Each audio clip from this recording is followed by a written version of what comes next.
Bem-vindos ao canal do Prof. Martins Bio. Estamos trabalhando com a prova do Enem 2022, caderno amarelo, e a questão é a 120. O urânio é empregado como fonte de energia em reatores nucleares. Para tanto, o seu mineral deve ser refinado, convertido a hexafluoreto de urânio e posteriormente enriquecido para aumentar de 0,7 a 3% a abundância de um isótopo específico, o urânio 235. Uma das formas de enriquecimento utiliza a pequena diferença de massa entre os hexafluoretos de urânio 235 e de urânio 238 para separá-los por efusão, precedida pela vaporização. Então tem uma vaporização para posteriormente ocorrer a efusão. Esses vapores devem efundir repetidamente milhares de vezes através de barreiras porosas formadas por telas com grande número de pequenos orifícios. No entanto, devido à complexidade e à grande quantidade de energia envolvida, cientistas e engenheiros continuam a pesquisar procedimentos alternativos de enriquecimento. Considerando a diferença de massa, então aqui tem um aspecto importante, considerando a diferença de massa, certo? Mencionada entre os dois isótopos, que tipo de procedimento alternativo ao da efusão pode ser empregado para tal finalidade? Muito bem, vamos lá então. Em primeiro lugar, vamos ver o que é a efusão, tá? Então, deixa eu pegar a borracha aqui. Nós temos o seguinte, tá? Efusão, nós temos aqui a efusão acontecendo, aqui a difusão.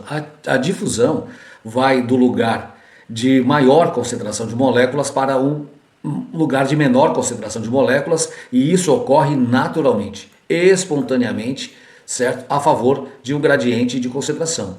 O lado mais concentrado passa as moléculas para o lugar menos concentrado até que os dois lados estejam igualados. E aqui não, na efusão, nós temos a passagem por determinados orifícios de moléculas, onde nós temos uma pressão para que isso aconteça, para que isso ocorra para o outro lado, ou seja, existe uma pressão. E aqui nós temos um tamanho de orifício que vai permitir a passagem do urânio 235, certo? Então tem uma pressão aqui que força a passagem dessas moléculas, né? Como diz aqui no exercício, certo? Aqui diz assim, deve fundir repetidamente através de barreiras porosas formadas por telas com grande número de pequenos orifícios. Então, os orifícios é que estão fazendo, estão permitindo a passagem, certo? Do urânio 235 de menor massa, tá? Em detrimento do urânio 238, ok? Muito bem, então vamos adiante. Bem, vamos fazer uma revisão aqui, certo? Por que o urânio 235? Tá? O urânio 235 ele é fissionável. Então, um nêutron com uma aceleração adequada atinge o núcleo, né, do urânio 235, liberando radiação gama, energia na forma de calor, certo? Produzindo muitas vezes criptônio e bário, certo? Além de outros nêutrons que vão ser encaminhados para bombardear outros urânio 235, o que se chama de reação em cadeia. Então, esse é o processo de fissão nuclear. O urânio 238 não é fissionável, tá? Mas ele pode ser transformado em plutônio 239 para ser fissionável, ok? Então, por isso, a preferência pelo urânio 235, e aí ele tem que ter uma quantidade mínima de 3% para que essa reação em cadeia possa acontecer. Bem, nós temos o seguinte, tá? Como já falamos, né, na natureza a abundância é de 0,7%, tem que chegar no mínimo a 3% para que aquela reação em cadeia ocorra, certo? Como nós já falamos, e para armas nucleares precisa de um percentual maior. Fazendo um comparativo aqui da velocidade de efusão do urânio, do hexafluoreto de urânio 235 e do hexafluoreto de urânio 238, nós vamos ver que discretamente a velocidade de efusão do urânio 235 é um pouco maior, certo? E aí nós descobrimos que ocorre paulatinamente uma seleção do urânio 235. Então ele tem que ser levado à vaporização e depois ele vai passar por pequenos orifícios. Esse processo é um processo lento e precisa ser repetido muitas vezes para que possa ocorrer, para que tenha sucesso. Então, uma alternativa para esse processo, certo? Para que não tenha que ocorrer milhares de vezes com um custo operacional extremamente elevado, uma alternativa é o uso de centrífugas. Quem já usou centrífuga no laboratório, né, lá pega um tubo de ensaio e coloca lá na centrífuga, vai verificar que o material mais denso vai ficar no fundo e o material menos denso vai ficar próximo da abertura do tubo de ensaio. Então, o objetivo é utilizar centrífugas. Então, as amostras de hexafluoreto de urânio giram em velocidades muito altas. A rotação faz com que os hexafluoretos mais pesados sejam jogados para fora, para as partes externas do rotor, deixando o hexafluoreto mais leve próximo do eixo do motor, onde ele pode ser removido. Então, por uma diferença de densidade aqui, usando a centrífuga, nós podemos substituir então o processo de vaporização, efusão e seleção nos pequenos orifícios. Bem, indo para a parte final dessa explicação, nós temos o seguinte, tá? Deixa eu pegar aqui o marca-texto. O processo de separação de misturas vai utilizar a força centrífuga, tá? E vai separar os componentes com base nas suas densidades. Ou seja, é um processo acelerado de decantação. Então a gente não pode esquecer que no enunciado da pergunta diz ali considerando a diferença de massa, certo? Considerando a diferença de massa.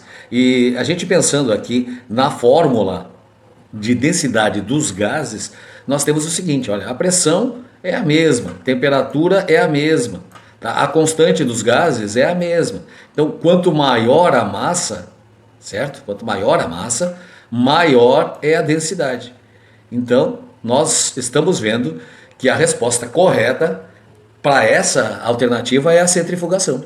E como esse processo funciona, certo? Então, olha, isso aqui foi da BBC, tá? Então, acho que na maioria dos lugares do mundo já usa a centrifugação no lugar da efusão. Então, como vocês podem ver, o urânio é colocado aqui, certo? O urânio 235 flutua para o topo, onde ele é coletado. O urânio 238, mais pesado, ele vai para o fundo. Então, essa é a centrífuga então, que separa o urânio 235 do urânio 238. E esta é a resposta correta, ok? Vamos ver por que as outras alternativas estão incorretas. Letra A, peneiração.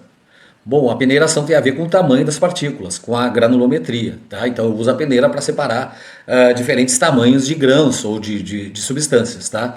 Não é o caso porque são isótopos e tem uma diferença de massa. Então, por isso essa está incorreta. Letra C, extração por solvente. Então, a extração por solvente tem a ver com a diferença de polaridade. E isso está diretamente relacionado com a solubilidade. Então eu uso a afinidade de uma substância de interesse para extrair outra. Não tem nada a ver com os isótopos e as suas diferenças de massas. Destilação fracionada. Então eu separo as misturas homogêneas de líquidos baseadas nas diferenças de temperatura. Então, conforme a temperatura, eu vou separar uma substância da outra, certo? Então, também não é o caso aí dos isótopos, até porque as diferenças no ponto de ebulição tem a ver envolve as forças intermoleculares. Então, isso não tem nada a ver com o processo alternativo que se está buscando aí. Separação magnética, tá? Separação magnética e imantação. Então, eu vou usar atração e repulsão de materiais, certo? Eu vou precisar de um ímã para atrair um determinado componente ou outro, tá? Então, envolve... tem todos esses fenômenos de ferromagnetismo, paramagnetismo, diamagnetismo e materiais antiferromagnéticos. Nenhum desses processos está envolvido aí na situação em questão. Eles são isótopos, né? Não apresentam diferenças na propriedade magnética. Então eu não posso usar separação magnética para esse processo. Obrigado pela sua audiência, deixe seu comentário, compartilhe esse vídeo, se inscreva no canal, bata o sininho, dê o seu joinha, que para o nosso trabalho aqui é muito importante. É isso aí, valeu!